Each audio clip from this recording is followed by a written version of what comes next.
tai wanakusanyika pamoja.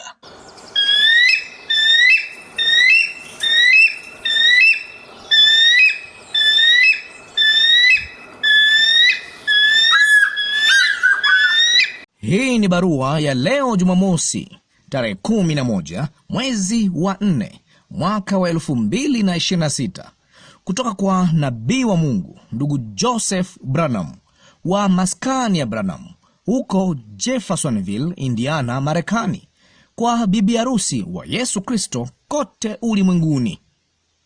Wapendwa waliohuishwa, jinsi gani mioyo yetu ilivyoinuka kama tai wikendi hii ya Pasaka. Siku baada ya siku, upako wake ulizidi kuwa mkubwa, ushirika, kuzikwa, ukamilifu. Kisha kile kilele kikuu alichotujengea ni kuchomoza kwa jua. Utukufu! Amefufuka na yuko hai ndani ya kila mmoja wetu. Yeye alikuwa akilifunua neno lake kwa kila mmoja wetu, jinsi tusivyowahi kusikia hapo awali. Ule upako ulifunika mioyo yetu. Uwepo wake ulitanda hewa. Ilionekana kana kwamba unyakuo ulikuwa umekaribia. Yeye alituambia yale yaliyotukia miaka 2000 iliyopita, na kisha yale yaliyokuwa yakitukia sasa mwaka wa 2026. Yesu alikuwa chembe ya kwanza ya ngano ya Mungu iliyofufuka kutoka kwa wafu. Yeye alikuwa amefufuliwa na nguvu za Mungu za kuuisha. Mungu alikuwa ameyauisha maisha yake, akamfufua kutoka kwa wafu, naye alikuwa malimbuko ya kwanza ya wale waliolala. Yeye alikuwa wa kwanza kukomaa, mganda wa Mungu uliotikiswa kama ukumbusho wa kutoa shukurani kwa Mungu, akiamini kwamba sisi wengine tungekuja. Ilikuwa ishara. Kisha yeye akatufunulia kile kilichotukia leo.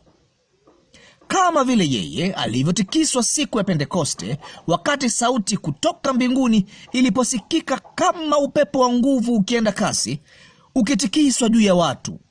Ulikuwa ukitikiswa tena mbele ya watu kama alivyoahidi katika Luka 17:30 na Malaki 4, wakati mwana wa Adamu atakapofunuliwa na kutikiswa tena juu ya watu.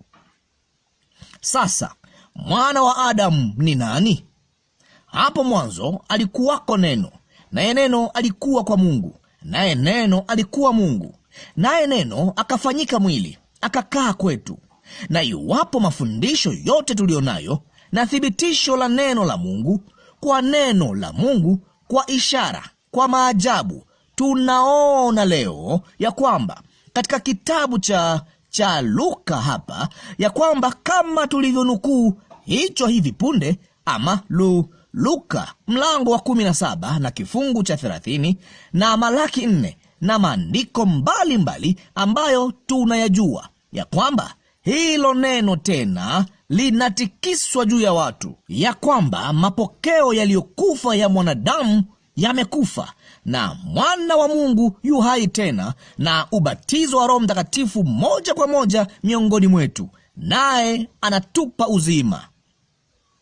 Roho Mtakatifu aliendelea kutikisa na kutikisa juu yetu, akifunua na kufunua neno lake, nguvu za utendaji, mitambo, nguvu za kuuisha.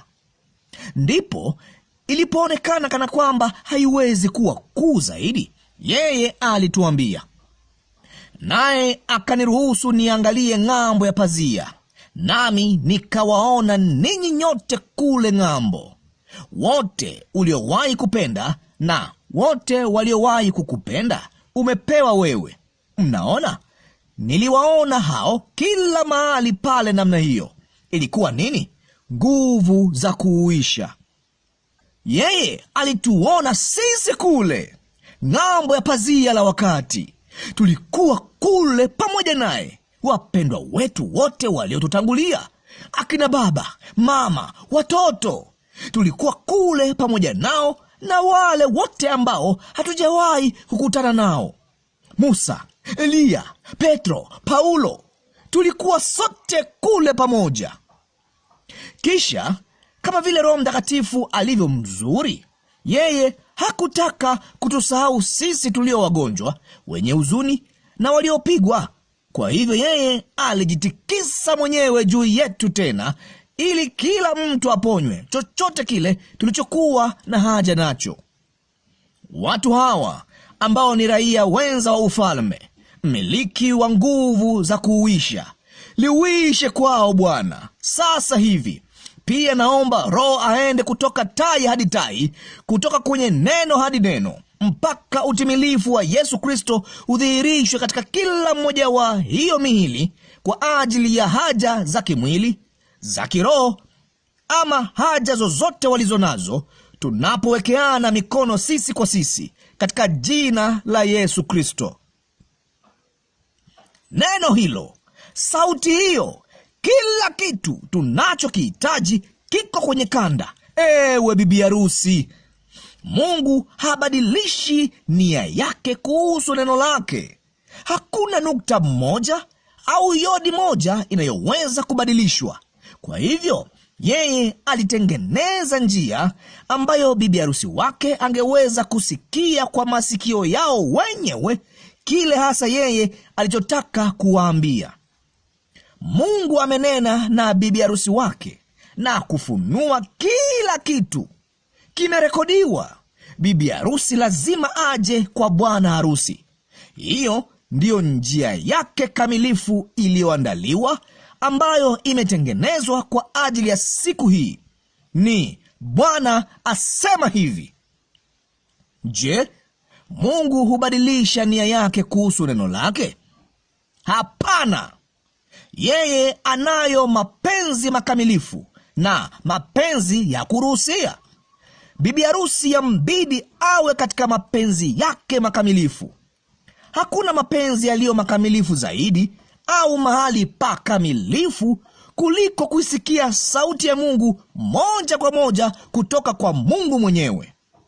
Mwaliko wangu kwa kila mmoja wenu ni muungane nasi Jumapili saa 6 mchana masaa ya Jeffersonville, ni saa 1 jioni Afrika Mashariki, kuisikia sauti ya Mungu ikituletea neno safi. Hakuna haja ya kubahatisha. Wewe keti tu na useme amina kwa kila neno.